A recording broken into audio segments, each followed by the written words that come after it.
Buenas tardes, bienvenidos a este homenaje a Álvaro Muti por su centenario, que está centrado un poco la mesa en el tema de la amistad, ¿no? Algo de la amistad en la vida y obra de Álvaro Mutis. En la mesa redonda participarán Juan David Correa, José María Espinosa, Juan David Correa de Colombia, el ministro de Cultura de Colombia, José María Espinosa de México, Armando Romero de Colombia, Felipe Agudelo también de Colombia, Arturo Prado Lima que me acompaña aquí de España. Así que empezaremos la participación entonces con José María Espinosa, que es poeta, ensayista, periodista, editor y crítico mexicano. Es conocido por sus estudios de cine y literatura en la UNAM. Se ha desempeñado como profesor, periodista y editor. Ha sido asesor de difusión cultural y jefe de relaciones culturales del Departamento de Publicaciones y del Departamento de Actividades Literarias de la UNAM. Le agradecemos a José María Espinosa, que está conectado, lo va a participar en línea. Así que, José María, si me escucha bien y demás, puede comenzar cuando quiera. Buenos días, buenas tardes. Gracias por la invitación a participar en este homenaje al querido Álvaro Mutis. Dado que el tema, como se ha señalado, es el signo de la amistad, voy a abrir el conversatorio relatando una anécdota que viví yo a los 13, 14 años. Mi padre fue un profesor de filosofía reconocido en México, y de la generación de Álvaro Mutis, y fueron amigos. En una ocasión, acompañando a mi padre, fui a una conferencia que daba Álvaro en el Instituto de Cultura Superior, una escuela de Historia del Arte, y fue el primer escritor que conocí en vivo, que conocí personalmente. Yo ya empezaba a pensar que quería hacer poemas como cualquier adolescente, y la sorpresa fue que Mutis, con esa voz que lo caracterizaba, empezó diciendo que había sido invitado a esa escuela de Historia del Arte, y que él había aceptado con mucho gusto por la amistad que lo vinculaba a los directores de la escuela, de la academia, y que le habían pedido que hablara de algo relacionado con la literatura, y que no hablara, por favor, de Napoleón, que era realmente el único tema que le interesaba a Mutis en ese momento. Entonces Mutis empezó diciendo en un francés espléndido un poema de Baudelaire, y al terminar este poema dijo: es evidente que el gran poeta, autor de Las Flores del Mal, en este texto se refiere a Napoleón. Y a partir de ahí siguió hablando de Napoleón. Preocupante la petición. Esa anécdota me parece muy característica de lo que Álvaro Mutis representa, a la vez como un hombre inserto dentro de un contexto colectivo y social, y a la vez como una especie de lobo solitario, donde su poesía especialmente es algo muy extraño en el contexto de Colombia, y todavía más extraño en el contexto latinoamericano. No sé si dialogamos o sigo hablando. ¿Cómo prefieren que...?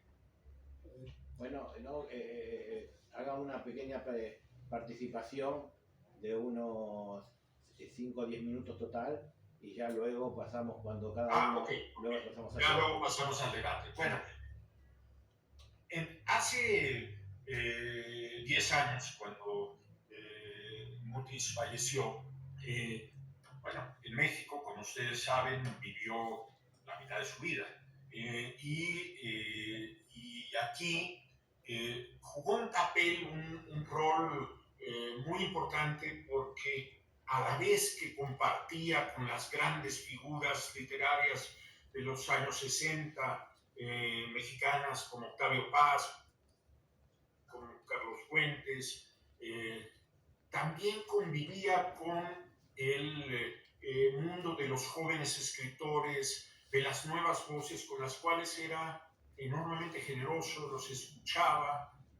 A mí, por ejemplo, me presentó un autor que yo había oído mencionar, pero nunca había leído, y es León de Grey. En una ocasión Álvaro me dijo, ¿usted ha leído a León de Grey? Le dije, no, sé quién es, pero no lo he leído. Y pegó un brinco, fue con un disco todavía de acetato, lo puso en un tocadiscos y me hizo oír a León de Grey diciendo su poesía.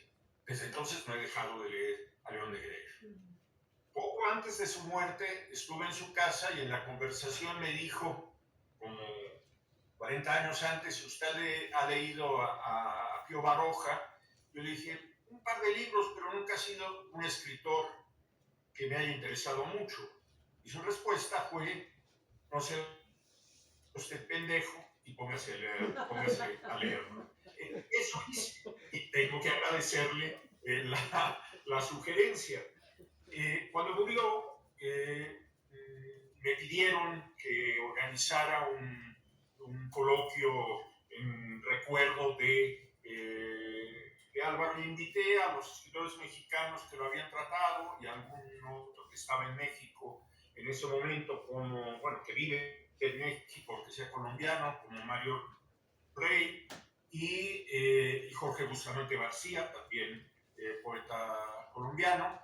Y tuve la previsión de pedirle a todos los participantes en ese coloquio un texto escrito. Y los guardé. Ahora con el centenario, en abril pasado, salió a la luz este libro,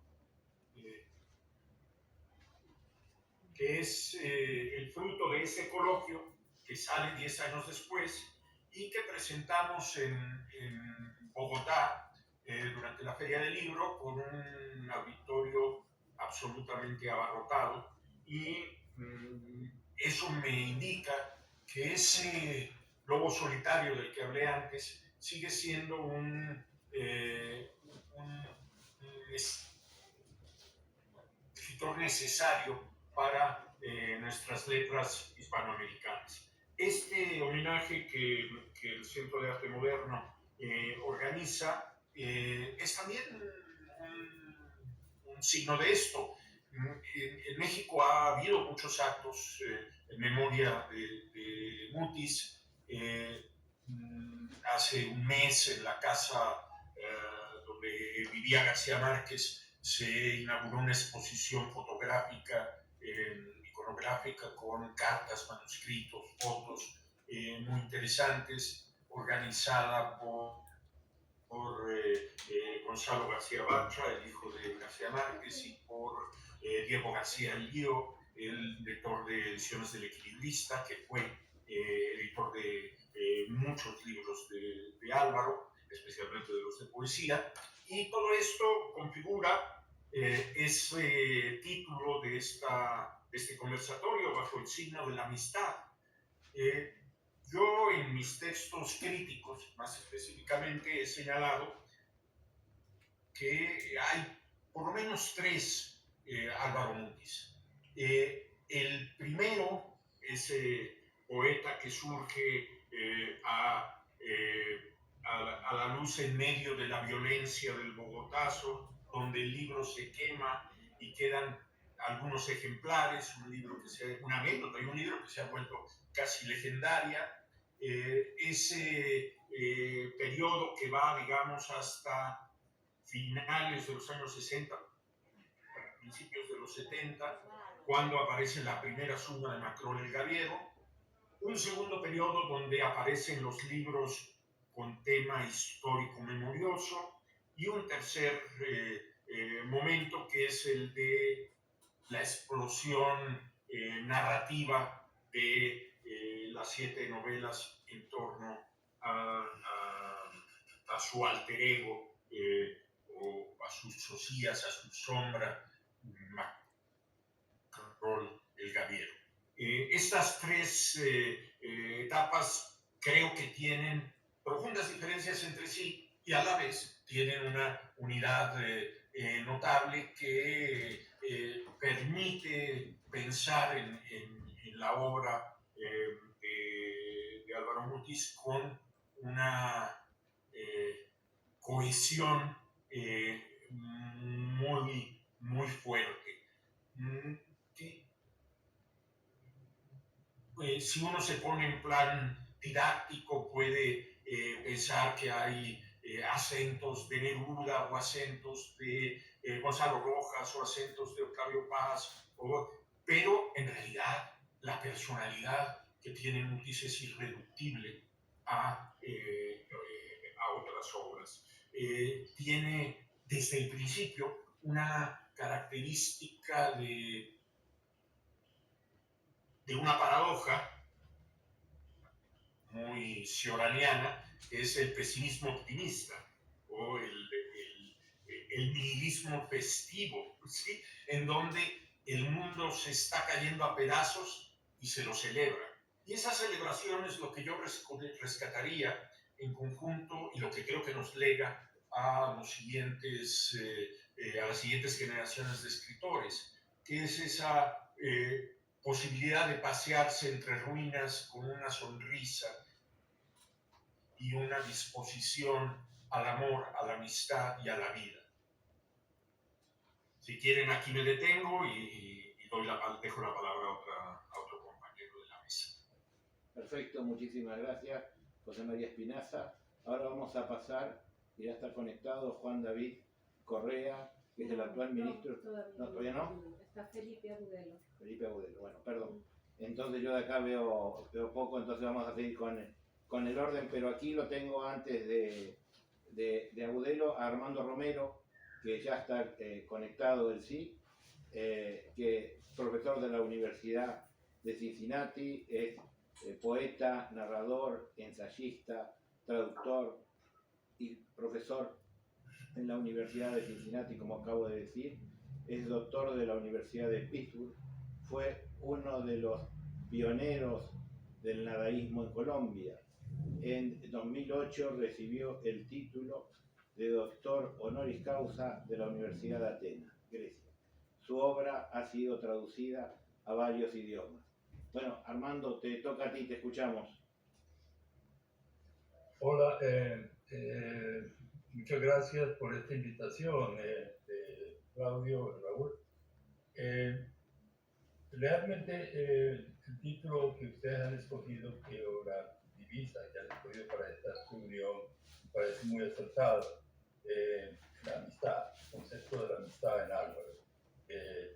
Yo creo que lo corrobora el hecho de que ustedes mismos lo estén haciendo, este homenaje a Álvaro, y corrobora las palabras de Chema Espinaza, de José María, tan cálidas y tan lúcidas, y la presencia de otros escritores, como Felipe Agudelo y otros escritores, que vienen acá a celebrar este momento de recuerdo y amistad con Álvaro. A mí me une una amistad con Álvaro personal desde que yo estuve en México en el año 1971,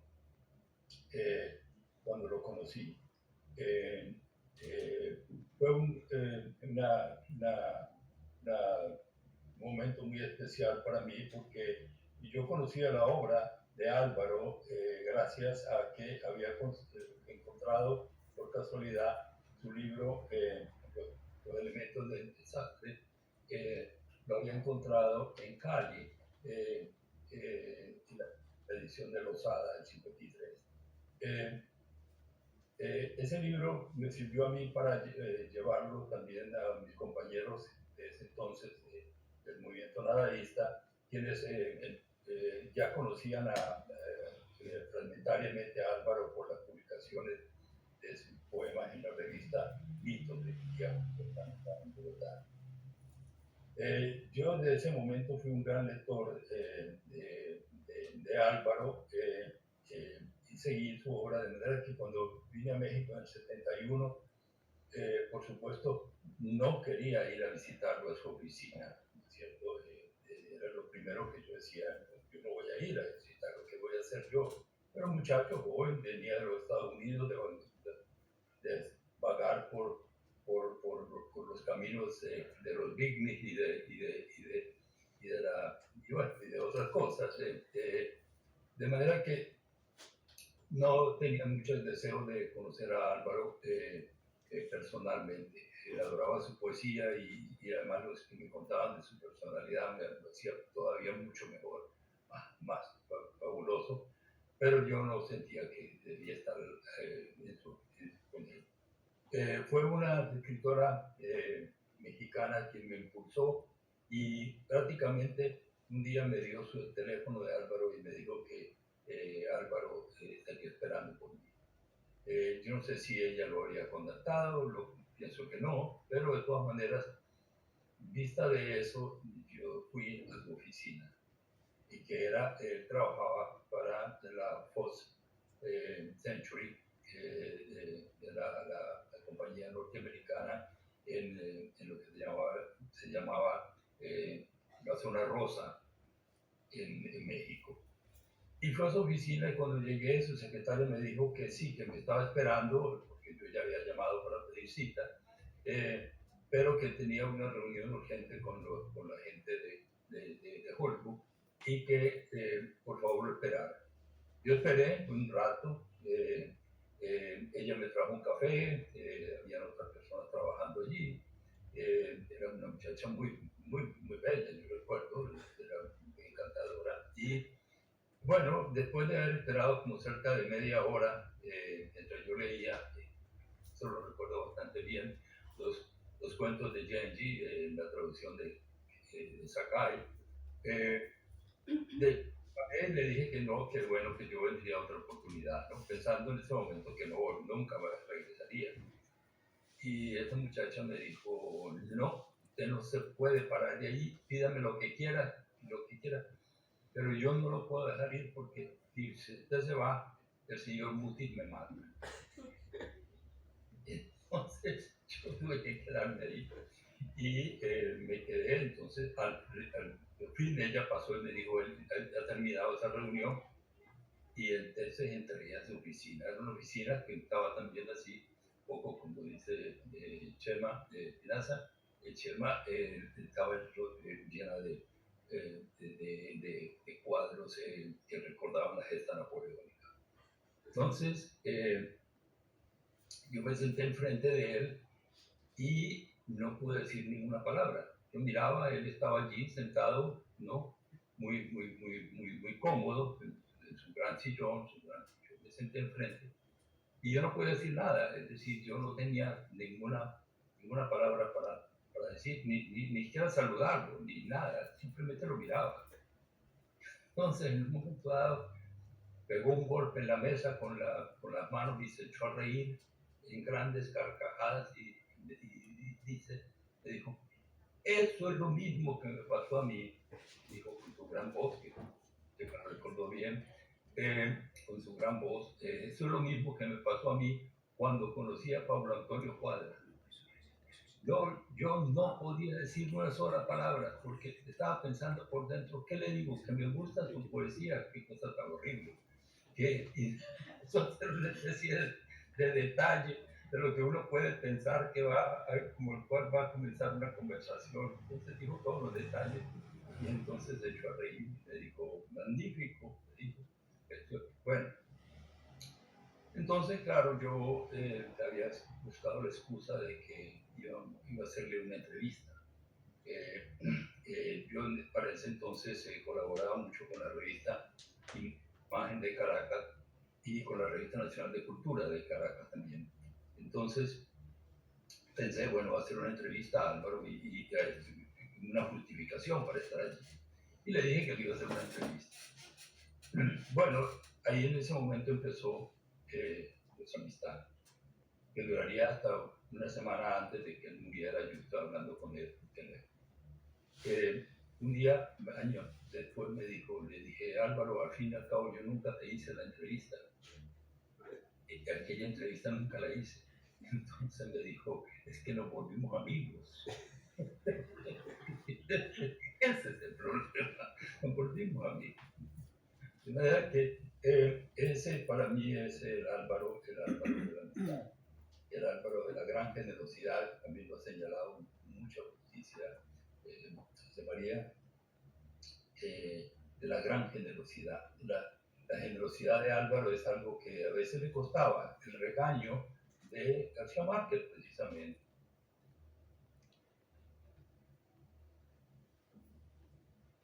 Se quedó mudo. ¿Qué pasó? No sé. Se quedó congelado, tiene un problema de conexión. Correcto, sí. Sí. Así, No, pero es de allá. es Es de de él, allá. sí. Sí. Felipe está. Sí, ahí Bueno. está. Continuamos con el próximo y ya después en la parte del debate Armando redondea la idea. Entonces vamos con Felipe Agudelo, que es finalista del Premio Nacional de Novela del Ministerio de Cultura de Colombia en el año 2016. Felipe Agudelo Tenorio es poeta, narrador y guionista. Ha colaborado con periódicos y revistas culturales en varios países. Poemas, cuentos y ensayos suyos figuran en diversas antologías publicadas. También ha escrito para la televisión nacional 2 producciones por las que fue nominado al premio India Catalina. Así que nada más, continuamos con esta mesa, le pasamos la palabra a Felipe. Muchas gracias. Perdón, me desconectó por alguna razón me desconectó. Pero bueno, yo creo que ya había dicho. Si te parece, Armando, pasamos a Felipe Agudelo y luego ya cuando dialoguemos entre todos. Magnífico, sí. Felipe, entonces. Bueno, también estoy muy agradecido de estar en este encuentro. Me encanta estar con Armando Romero, me encanta estar con mi gran amigo José María Espinaza, y sobre todo porque el tema bien escogido para esta charla ha sido la amistad en Álvaro Mutis, y yo creo que es muy apropiada. Álvaro tenía, como ya anteriormente lo han dicho tanto Armando como Chema, el don de la amistad. Y ese es un don que no tiene todo el mundo, porque todo el mundo tiene unas restricciones en el otorgamiento de su amistad. Y Álvaro era un hombre mucho más abierto. Así como Armando recordó cuando lo conoció. Yo también lo conocí en unas circunstancias que fueron particulares. Yo estaba también recién llegado a México y era un joven que no había publicado nada. Y fui con unos amigos poetas mexicanos a un homenaje que le hacían al gran escritor guatemalteco Luis Cardosa de Aragón en el museo, en el Museo Tamayo. Y cuando estábamos ahí esperando para entrar al museo, de pronto llegó un carro con chofer y todo, y de ese carro se bajó Álvaro Mutis, elegante, con de corbata. Y yo, como era un joven bastante rebelde, dije, no, yo no voy a ir a saludar a Álvaro Mutis, que era artera. Y vi que todos los poetas mexicanos se acercaban a saludarle de una manera efusiva, y yo de todas maneras, como lo conocía, yo me quedé sentado en un murito esperando, y de pronto él habló con alguien, se vino hasta donde yo estaba, se sentó a mi lado, me dio una palmada en el muslo, me dijo, ¿qué hay de nuevo, viejo? Entonces, yo quedé muy desconcertado y luego me dijo, acabas de llegar a México, y eso, y me preguntó dónde vivía. Yo en esa época vivía en un pueblo que se llama Tepoztlán, y entonces Álvaro me dijo que a él ese pueblo le encantaba, y hablando me comentó que en ese pueblo él se había aproximado, si se había abierto completamente a la poesía de Aurelio Arturo. Y me preguntó a mí, y yo realmente conocía a Aurelio Arturo, pero yo tampoco me había abierto a la poesía de Aurelio. Él me recomendó que lo leyera y me leí, antes de entrar en la lectura de Aurelio Arturo, me leí a Aurelio Arturo en México en unas circunstancias muy particulares, porque me lo leí bajo unos torrenciales aguaceros en el pueblo, donde los caballos, los campesinos dejaban sueltos en la noche, corrían por el empedrado.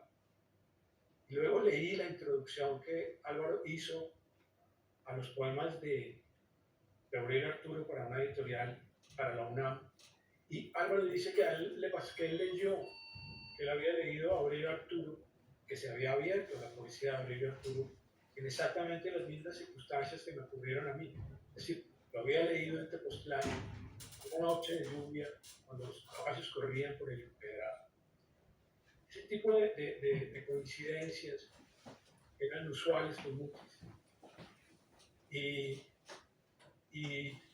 había una cosa, en esa época que yo estaba, y más antes cuando estuve Armando, vivía en México una gran cantidad de escritores importantísimos, grandes escritores vivieron en esas épocas, pasaban por México.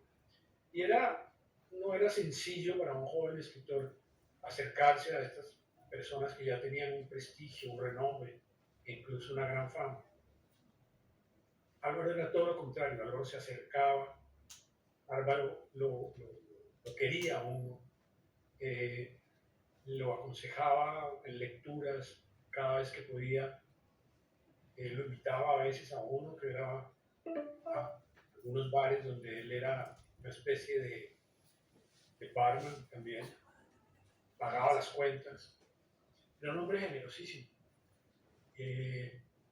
Y bueno, yo lo traté durante mucho tiempo mientras viví en México, que viví 20 años. La última vez incluso que estuve con Álvaro largo tiempo fue en Tepoztlán. Él se quedó una semana y había invitado a Chema y a su mujer a pasar con ellos esa semana en una casa muy hermosa que les habían prestado. Fue una semana maravillosa de hablar, de conversar, de comer, de bailar. Esa cosa de la amistad que tenía Álvaro y que uno la encuentra en todas las personas que lo conocieron.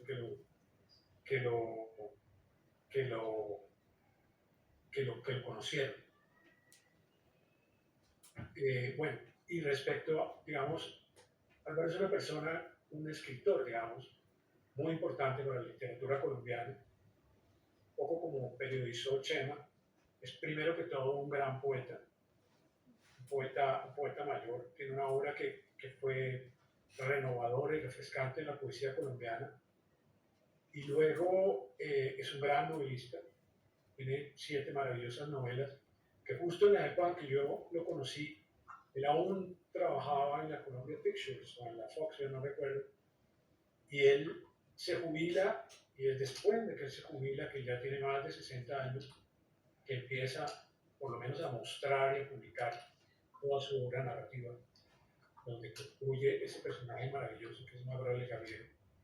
En fin, también me gustan sus cuentos, algunos de sus ensayos, traducciones que hizo. Es un artista muy completo y merece todo el reconocimiento de nuestra parte. Eso es lo que quisiera empezar diciendo. Bueno, muchas gracias, Felipe Agudelo.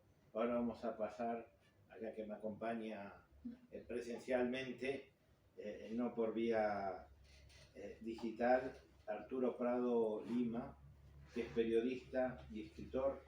Nació en el sur de Colombia y hace 23 años que vive en España. Ha publicado 2 novelas, 2 libros de cuentos y 4 de poesía. Desde Madrid ejerce el oficio informativo y de opinión para periódicos y revistas de América Latina y de Europa. Es fundador y director del portal de cultura internacional conexiónnortesur.com. Así que lo escuchamos, Arturo. Bueno, muchas gracias por esta invitación a los organizadores, a ti, a Odette y también a ustedes. Gracias por la presencia. Me emociona mucho estar aquí hablando de Álvaro Mutis. Yo conocí a Álvaro Mutis aquí en España porque en Colombia yo vengo del campo colombiano, del sur, de Nariño, y es, digamos, la provincia muy alejada del centro, de las decisiones culturales y de todo tipo. Entonces no había tenido mucha oportunidad de ir a la capital y conocer a todos sus escritores. Máxime que García Márquez, que Mutis ya se habían marchado, estaban en México, y a nosotros nos llegaba únicamente los ecos de sus producciones literarias. Fue por eso que yo, antes de conocer a Álvaro Mutis, conocí a Macrol el Gaviero. Y fue con Macrol el Gaviero que hice mayor amistad que con Álvaro Mutis. Tuve la oportunidad de contárselo en alguna ocasión aquí en Casa de América, cuando estaba también dando una charla, una conferencia, y él me dijo que sí, que el Gaviero era un personaje que se le había escapado y que andaba por allí, por el mundo, haciendo amigos que tampoco él conocía, y que también le había jugado unas cuantas malas y buenas pasadas. O sea que también estaba muy agradecido de lo que hacía Macrol el Gaviero. En una ocasión muy especial, Macrol el Gaviero apareció en un bar de Salamanca. En ese tiempo se llevaba a cabo el Encuentro Iberoamericano de Poetas, y estaban desde mucho tiempo atrás, antes de al cual asistía Mutis, claro, antes de empezar el Festival de Poesía Iberoamericano. Muchos de los asistentes, entre ellos Gonzalo Rojas y otros personajes, Álvaro Mutis también, pues empezaron su parranda, a beber sus tragos, sus vinos, y de repente apareció por allí Macrol el Gaviero. Apareció por allí y les dijo ¿por qué no nos trasladamos todos al bar Casa Blanca, que queda en el barrio chino de Salamanca?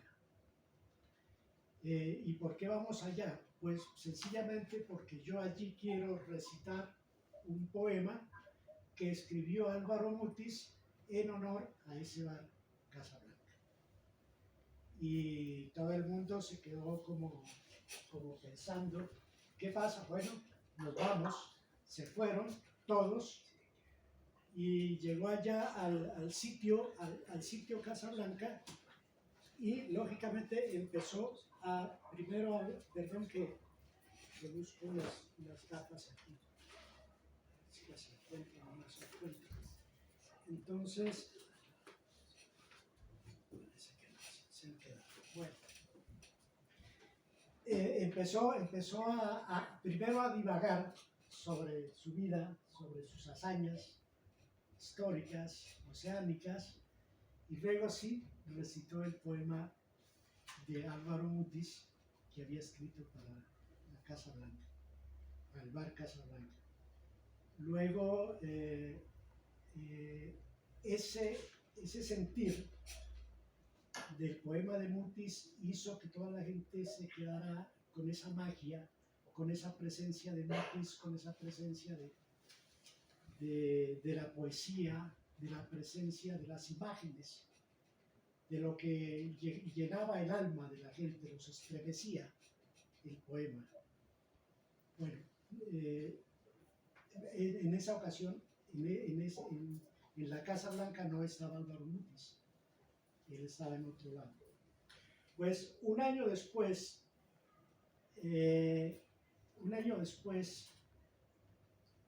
había una reunión en el Palacio Real de aquí de Madrid y asistieron muchos escritores, entre ellos Álvaro Mutis, y allí estaba uno que incluso fue profesor del actual ministro de Cultura de Colombia, Hernando Cabarcas.